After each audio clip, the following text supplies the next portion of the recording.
Assalamualaikum warahmatullahi wabarakatuh. 4.000 jam waktu tonton adalah salah satu syarat monetisasi YouTube ya.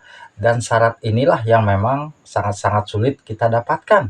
Apalagi kalau channel kita itu upload videonya jarang-jarang dan kita tidak mau melakukan live streaming, itu akan memperlambat pendapatan jam waktu tontonnya.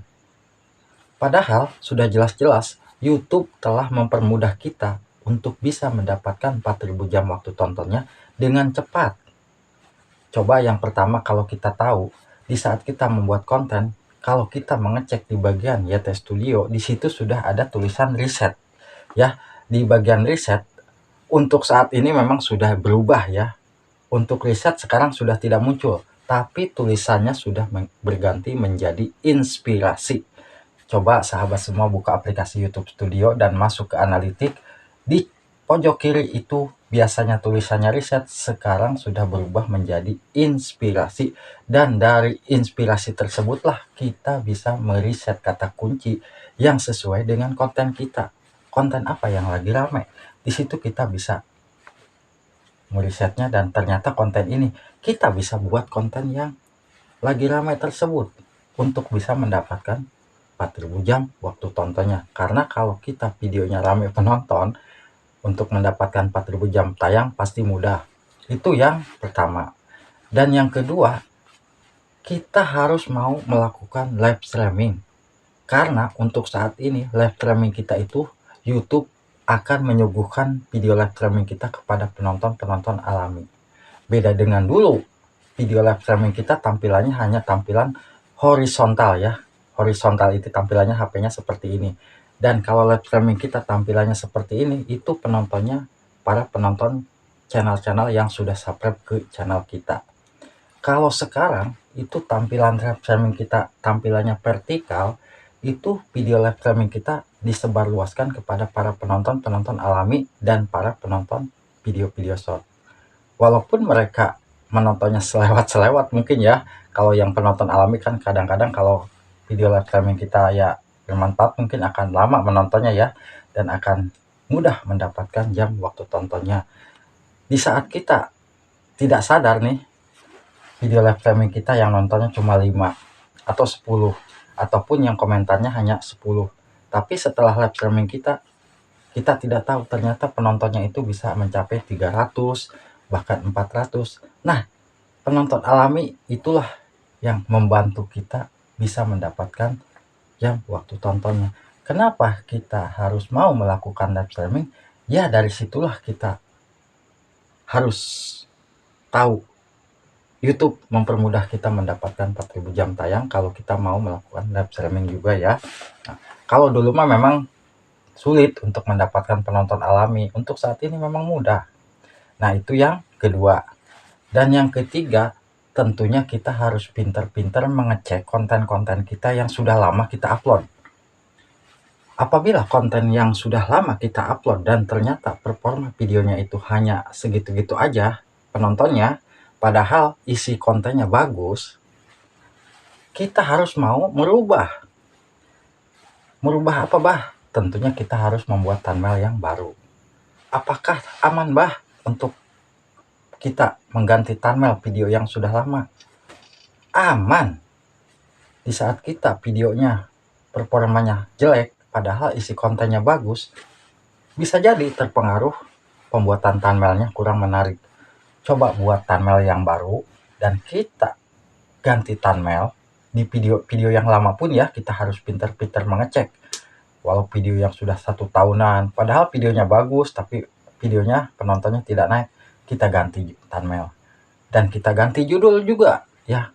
Setelah kita mengganti judul dan thumbnail, mau tidak mau kita harus video tersebut kita simpan di bagian tab komunitas kita ya. Kenapa? Agar video yang tadinya mentok dan tidak ditemukan oleh penonton alami itu akan bisa kembali lagi ditonton oleh penonton-penonton yang belum menonton video tersebut.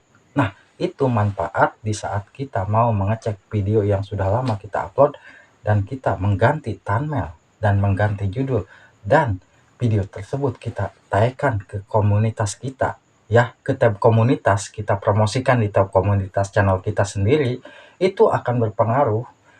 Penonton yang belum menonton video tersebut akan menonton video tersebut. Karena kan kalau sudah ditayangkan ke tab komunitas kita itu tandanya video tersebut sudah akan dimunculkan lagi di beranda YouTube ya. Kalau video-video yang lama kita diamkan, itu sulit, penontonnya tidak bisa naik lagi. Nah, maka dari itu untuk bisa mengakali penontonnya bisa masuk lagi, ya kita harus mengganti thumbnail yang lebih menarik lagi. Sayang kan, di saat kontennya sudah bagus, tapi pembuatan thumbnail dan judulnya tidak menarik, sangat disayangkan. Karena sudah jelas-jelas YouTube sudah memberikan gambaran. Kalau kita melihat di analitik konten kita, di bagian setelan itu, kalau video kita performanya buruk, pengaruh dari thumbnail dan judul. Dan juga kalau memang konten kitanya bagus, supaya penonton mengklik, ya itu tadi, kita harus membuat thumbnail yang bagus ya. Nah, dan itu untuk yang ketiga. Dan yang keempat, tentunya bukan hanya kita melakukan live streaming, kita harus mau upload video, dan video tersebut usahakan durasinya lebih dari 10 menit untuk channel-channel yang sedang mengejar syarat monetisasi 4.000 jam waktu tonton. Kalau kita sering upload tapi upload videonya hanya semenit, 1 menit setengah, itu akan sulit. Kalau memang kita sedang berjuang mengejar 4.000 jam tayang YouTube, usahakan kita harus mau rajin upload video ya. Bukan hanya kita live streaming setiap hari, tapi kita tidak fokus ke isi konten kita. Live streaming boleh, mau sehari sekali, mau sehari 2 kali, itu tidak dilarang oleh YouTube pun. Tapi kita harus fokus dengan isi konten kita. Isi konten kita tentang apa sih? Ngevlog, ya kita isi konten ngevlog kita ya setidaknya nih, kalau tidak ada waktu, 2 hari sekali kita upload. Sehari, kalau bisa sehari sekali ya nggak apa-apa, lebih bagus ya. Jangan sampai kita mengejar syarat monetisasi tapi kita tidak fokus dengan isi konten kita. Hayo kita live streaming tapi kita tidak pernah upload video. Nah, sulitnya di saat kita sudah mendapatkan 4.000 jam tayang YouTube, kalau kita tidak fokus dengan konten panjang kita, setelah dimonetisasi akan sulit mendapatkan penonton ya. Karena apa? Karena kalau channel kita sudah dimonetisasi, yang akan dilihat oleh pihak pengiklan itu isi konten kita ya. Jadi intinya sudah Abah jelaskan. Yang pertama tadi ya, kita harus pintar-pintar meriset konten kita. Kalau konten masak, ya pastinya masak apa sih saat ini yang sedang rame. Di situ kita bisa meriset di bagian inspirasi sekarang ya. Dan kita harus mau melakukan live streaming. Dan yang ketiga, tentunya kita harus mau merubah thumbnail dan judul di video-video yang sudah lama, agar performa video tersebut bisa naik lagi. Kita bisa ditayangkan ke tab komunitas kita. Dan yang keempat, tentunya kita harus upload video sesering mungkin, dan video tersebut dengan durasi yang bagus di atas 10 menit untuk bisa mendapatkan 4.000 jam waktu tonton. Tapi ingat, kita hanya mengejar syarat monetisasi YouTube, kita membuat video dengan durasi panjang tapi isi kontennya tidak ada intinya, atau ya isinya itu hanya apa gitu ya. Jadi para penonton akan merasa kecewa. Buat video dengan durasi panjang tapi ada isinya, ya seperti kalau kita konten ngevlog ya. Ngevlog kita itu harus jelaskan seperti apa, itu biar paham penontonnya. Nah, dengan cara itu 4.000 jam tayang YouTube akan mudah kita dapatkan ya. Buat sahabatku yang mungkin saat ini sedang mengejar 4.000 jam tayang, semoga bisa cepat tercapai. Wassalamualaikum warahmatullahi wabarakatuh.